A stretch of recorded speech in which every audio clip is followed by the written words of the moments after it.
to get worse this weekend. There were a couple of cooler days where people could get out and actually do things, but they are expecting those temperatures to get back up close to 40 degrees again. Blair Feltmate is the head of the Intact Center on Climate Adaptation at the University of Waterloo. There's been a lot of discussion about what's behind these wildfires. Well, I think like anything else, it's difficult to blame it on one thing. Blair, thanks for joining us this afternoon. Thanks for having me. They have seen the highest temperatures they've ever recorded in Australia over this stretch of time. It is, of course, summer in Australia, and I'm seeing talk about, this is a big indication of climate change. Is it? In my opinion, yes. Can I say that categorically? The answer is no. But we're certainly seeing the manifestation of conditions, the fires emerging from the extreme heat that's now in the country's in the third year of a heat wave. All of this is consistent with what's been predicted by the IPCC for a long period of time, the Intergovernmental Panel on Climate Change. This, to me, very much looks like climate change in action. I know Australia has talked about making changes, but at this point, it's kind of too late to make changes, right? Well, Scott Morrison, the Prime Minister, he still, I think he is a person who's transitioning to accept the reality that the burning of fossil fuels en masse around the planet is exacerbating extreme weather events. He's now coming on board, I think, to being a convert to recognize that burning fossil fuels endlessly, that there is a consequence to it, and he's realizing the consequences right now. And it's interesting to watch this happen in Australia, because I think when we look at Australia, we look at a country that's probably, if I can put this in air quotes, capable of handling this, as opposed to maybe some other countries. That's right. So for so-called first world countries, yes, they're when these extreme weather events happen, they're probably in a better position than other countries that don't have the resources to deal with these challenges. But it's nonetheless pretty devastating, even under the best of conditions. So if we're seeing Australia being impacted to the degree they are, can you imagine a country going through this type of situation that simply doesn't have the resources that Australia has? I wonder, Blair, and I hate to say this in a way, if these kinds of situations are necessary to convince some people that, treating this planet a little better isn't a bad idea. Well, I'm in the same camp as you. We kind of live in a world of management by disaster. In other words, you and I have had discussions in the past about when major flood events occur, and then everybody gets very interested in what do we do to mitigate flood risk in the immediate term. But then when the waters reside, they go away, we kind of go back to normal mode. And it's the same with fires. Right now we're seeing fires firsthand in Australia, but we've certainly seen them in the Amazon, in California, Siberia, the Arctic, last year in Canada, BC, and Northern Ontario.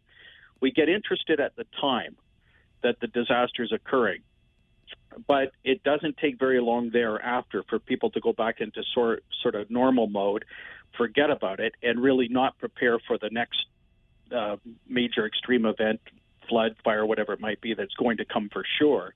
And again, we get caught off guard. Hopefully, now there's been enough extreme weather events occurring and expressing themselves around the world that we're starting to get more religion in the area of adapting to these things, putting in place the measures that will make it such that when the extreme heat hits, the fires hit, the floods hit, that we're not caught off guard, that we put preparation in place to mitigate the damage. And by the way, we know what to do in many, many cases to mitigate the risk associated with fires and floods for sure.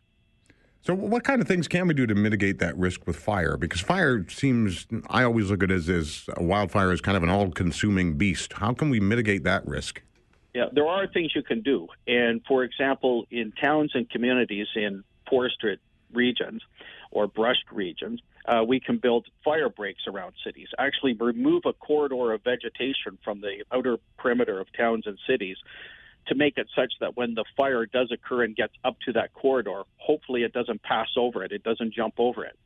If the fire, though, nonetheless does get into the town or the city, there's things you can do at the level of the individual house to lower the probability of the house burning. We can have fire-resilient shingles. We have fire-resilient cladding or siding on houses. We can have fire-resilient back porches.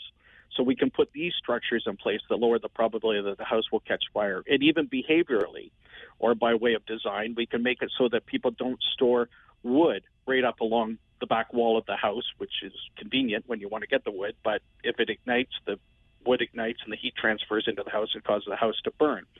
We can make it such that we don't plant shrubbery right up to the wall of the house. We keep it a couple of meters away from the house at a minimum, so that if the shrubbery ignites, it doesn't burn the house. So there are things we can do to lower the probability that when the fires occur, that the damage is minimized. Some of the things we can do seem totally at odds with the way that we've always operated. That is correct. But what we have to realize is that we live in effectively a new world. We live in a world where climate change has happened, is happening, and will continue to happen. And the expression of these extreme weather events, whether it's floods or fires or whatever it might be, that we have to recognize that the weather of the past is not a good predictor of the weather of the future. We are in a situation now that we have to expect and anticipate these extreme weather events, and we have to prepare accordingly. And to not do so is going to be much, much more costly in the long run. To not prepare is not an adequate strategy. I know that we've talked about this before, but it never hurts getting it out there again. And that is for those people who say, well, the weather has always changed. You know, this isn't the first heat wave that Australia's had. These are not the first bushfires. You know, we've had flooding in places before. How is it different? There's one fundamental difference. And by the way, people are correct in the sense that we have had floods. We have had fires in the past of great magnitude. And climate change has occurred, geologically speaking, for a long period of time. But the factor that's causing the extreme weather events right now, or a major contributor to it, is climate change in action, driven by the burning of fossil fuels, which creates a warmer planet, which a warmer planet changes the weather dynamic on the planet. So we see more floods, we see more droughts, we see more extreme heat, we see fire resulting as a result of that. And by the way, it is, in this case, the burning of fossil fuels that's driving the mechanism of climate change in the immediate term. Geologically, it could be changes in the Earth's wobble on its axis, changes in solar irradiance, changes in volcanic activity. But the only thing that explains the warming that we're seeing the planet going on in the planet right now is the burning of fossil fuels. And at this moment, about 80% of world energy supply as of this moment comes from a third coal, oil, and natural gas. That's where we get our energy on the planet, through those three fossil fuel-based sources that when they're burnt, they release CO2 in the atmosphere, which causes warming. 20 years from now, it will still be that about 80% of world energy supply will come from a third coal, oil, natural gas. But the carbon footprint then will be about 12 to 15% greater than it is today. And the factor that's driving that increase in emissions more than anything is growth in population on the planet. The world's population changes right now net per hour by about 11,000 people per hour if you subtract deaths from births, which means we have another 80 to 90 million people on the planet every year, which means by 2030-35 we're going to have another 1.2 billion people on the planet. They demand energy. The energy is coming from fossil fuels. That's what's driving climate change, and that's why we're not going backwards on climate change. I look at this all the time, Blair, and I see the messages that are out there, and sometimes I look at them as somewhat scare tactics. I still believe that in order to get people to buy into making changes, there has to be something in it for them beyond just keeping the planet. Apparently, that's not enough.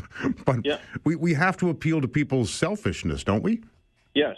People, corporations, businesses, governments, by and large, are motivated by arguments based on self-interest. Self-interest motivates.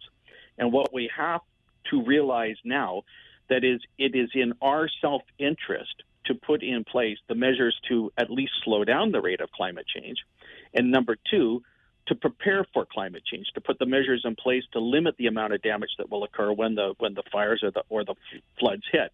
that is purely in our self-interest to put in place the adaptation measures that make it such that in a couple of months from now, when the big storms hit this spring and flooding occurs, we put in place the mechanisms to make it such that people aren't flooded out, or their homes aren't flooded, or their communities are not flooded. Or for communities in forested regions, when the droughts hit Canada and we see fires, we've put in place the mechanisms that I mentioned earlier to mitigate fire risk. And that is all purely in our self-interest to do so. Blair, thanks for your time as always.